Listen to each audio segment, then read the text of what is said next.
Voici comment j'ai réalisé ce tableau en paille. On va d'abord faire tremper les pailles toute une nuit dans un récipient. On va ensuite récupérer les pailles et les fendre sur toute la longueur avec un couteau. On ouvre la paille.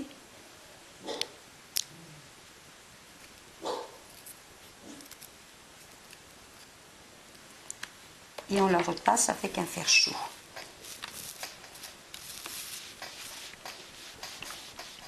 Passe. Et voici tout un lot de paille. Je mets un torchon sous la paille pour repasser, parce qu'on a tendance à salir un peu le torchon. Je vais choisir un beau dessin. Je prends les modèles sur les albums à colorier notamment. Ensuite, je vais numéroter chaque morceau du dessin pour pouvoir m'y retrouver pour le montage final.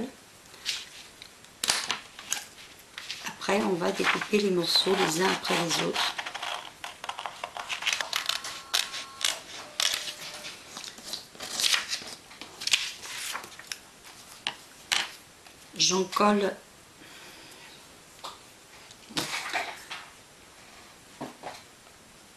J'en colle l'arrière du dessin pour pouvoir relire.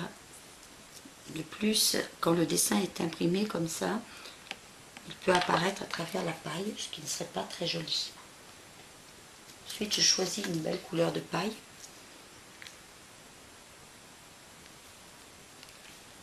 Et je vais coller.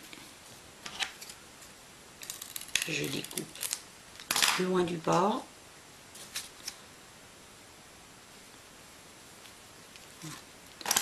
On ajustera le découpage après.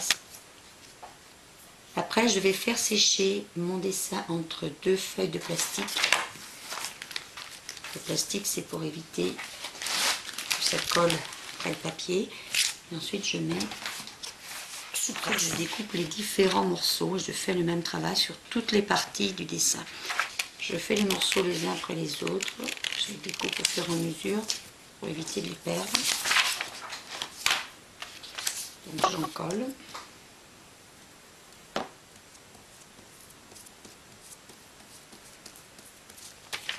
Papier.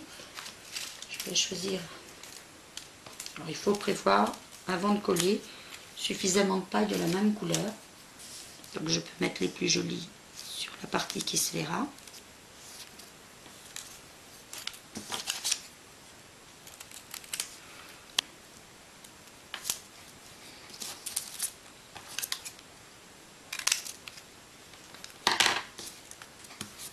Donc même chose, je vais mettre sous presse. Lorsque toutes les pièces ont été recouvertes, on enlève le poids lourd, on décolle des pièces. Là, il faut être minutieux car la paille peut se casser. On découpe ainsi soigneusement toutes les pièces du puzzle.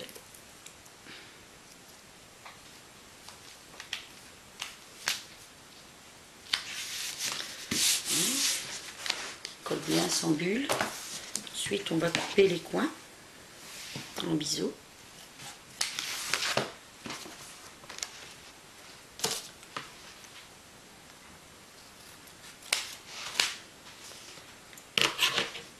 Et il suffira de rabattre.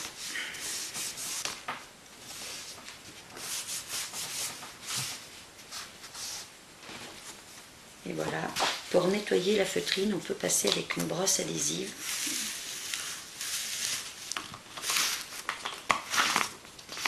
Sinon, on peut utiliser un petit morceau de scotch.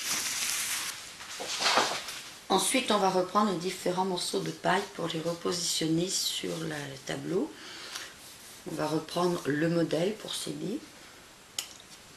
On retrouve les numéros pour reconnaître les morceaux, parce que sinon ce n'est pas toujours très facile. Alors qu'avec le modèle et les numéros, c'est beaucoup plus simple. Donc je me donne une petite idée du tableau au départ. Et après, avec de la colle forte, quand on a une bonne position d'ensemble. Alors après, on va se poser la question de l'endroit où on colle et comment on chevauche les morceaux.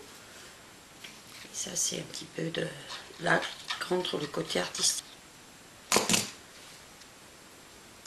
Attention, dès qu'on a posé le morceau sur la feutrine, on ne peut plus le déplacer, sinon ça ferait une tache de colle. Donc il faut bien réfléchir.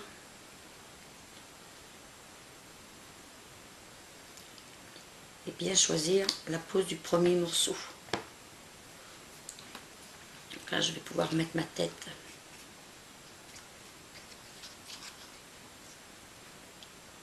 Il faut bien mettre de la colle partout.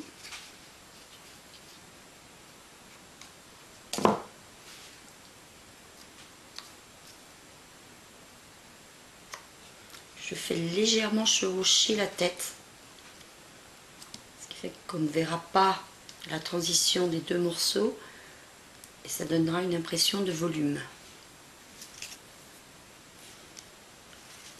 Ce que je vais faire avant de continuer.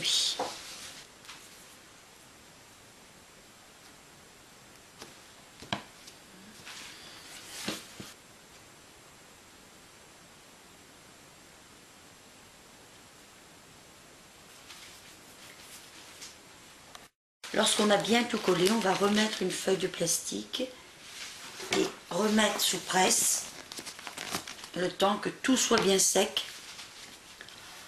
On peut par la suite ajouter de nouveaux petits décors pour que le cadre soit bien garni.